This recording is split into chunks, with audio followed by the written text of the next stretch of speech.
Get in the ring to win on talkSPORT.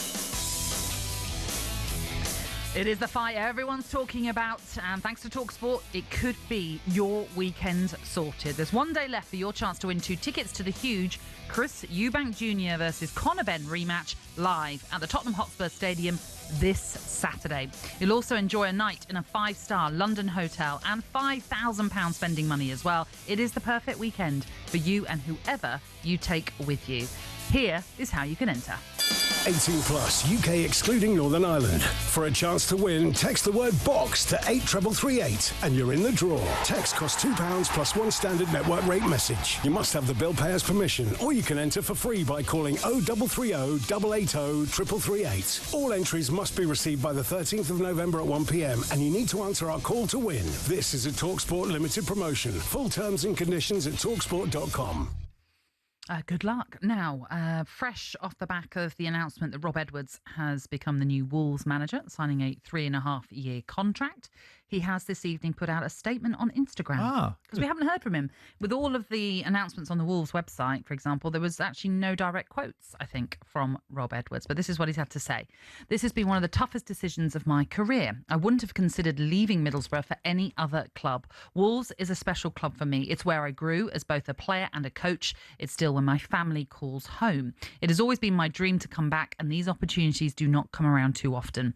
Middlesbrough is an incredible club with a fantastic owner, staff and passionate supporters. I want to thank everyone at the club for the opportunity to lead this squad. It is a great group of players that I genuinely hope and believe will deliver success this season. He says, I could not be prouder of the environment we built together and how it all gelled together so quickly. The players, the staff and the fans who drive it all. He says, I sincerely wish everyone at Middlesbrough all the very best for the rest of the season and beyond. So that's what Rob Edwards had to say. Just briefly on that. Is that off his personal Instagram or the club's? Do we know? His Instagram, I'm told. Okay. Just the way, the new kind of world is operating now. The club, his first acknowledgement of the job is on his own personal Instagram. Yeah, no, it's by all accounts it's on his personal one. Okay. You know what it's like to be in that position where you have a tie to a club like Crystal Palace. When you're at Newcastle, it sometimes is just too difficult a decision or to turn down, I guess, like it is in this case. Well, it was different for me at Newcastle because at Newcastle, it was getting to a point where the fans didn't seem to want to come back to me. Obviously, I had a couple of great years there, and then we struggled with the Europa League football. We had a difficult year, and it just seemed to fit everybody for me to move. So it wasn't so much an emotional pull. Gotcha. But this Wolves one definitely is on Rob's part. You can sense that in the way he's used those words. It's good that he got the owner in. That's very important.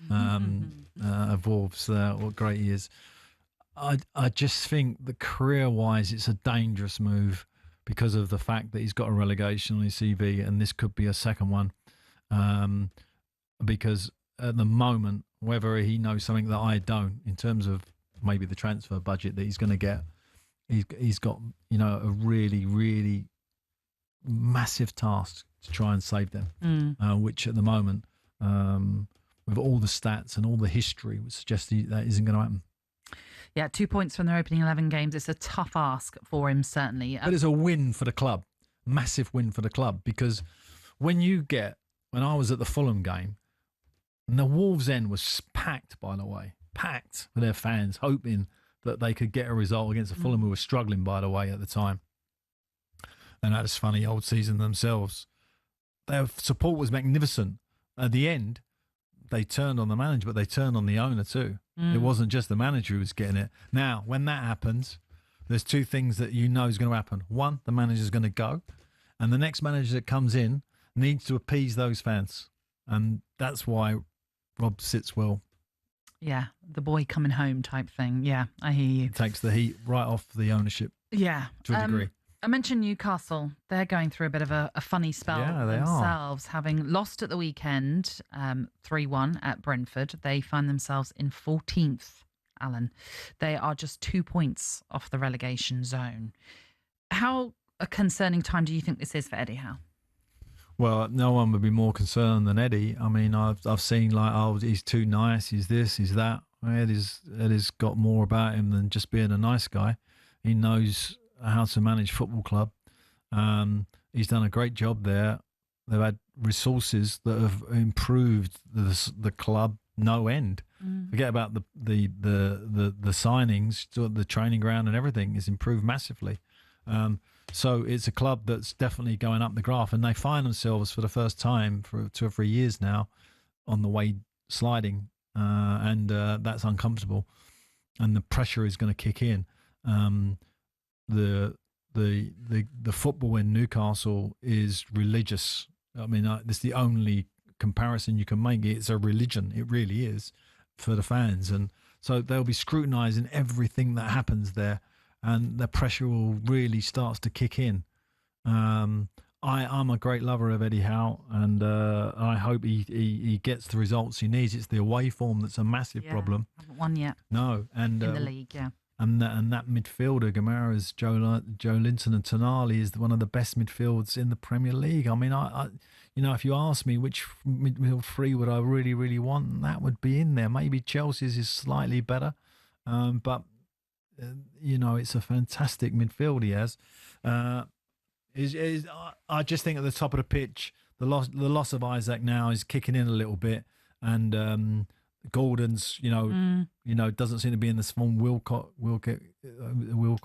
Willett, sorry, who was terrific for them last year, is struggling a little bit. So, yeah, some issues there that need to be resolved. But they've got the man to do it, and I think Newcastle, one of those clubs as well.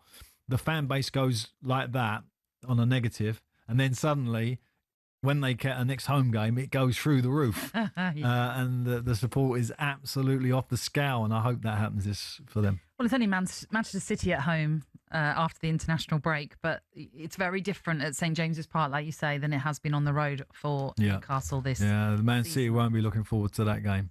No. And actually, they've got Europe, obviously, that they're involved in right now with the Champions League, and doing pretty well in that as well. Yeah, absolutely. So it's just a matter of trying to fix it in the league and get themselves back up the table, where they will hope that they shall finish. We didn't get a chance to talk about Manchester United after Ruben Amorim celebrated his anniversary of being in charge for over a year. I was in charge of England for too long, you see. I kept trying to tell you that. Just give it 10 minutes. It was enough. I tell you what, the people wanted more. That's what it was. They wanted more from you as the England gaffer. Okay. You did a very good job, but, you've moved on. Right, it's time for us to move on. Thank you, Alan. Thank you, Been Nessie. fun, as It's always. been a pleasure. Yeah. The Sports Bar is on the way next. Get your calls into Jamie O'Hara and Jason Cundy, 03717 223344.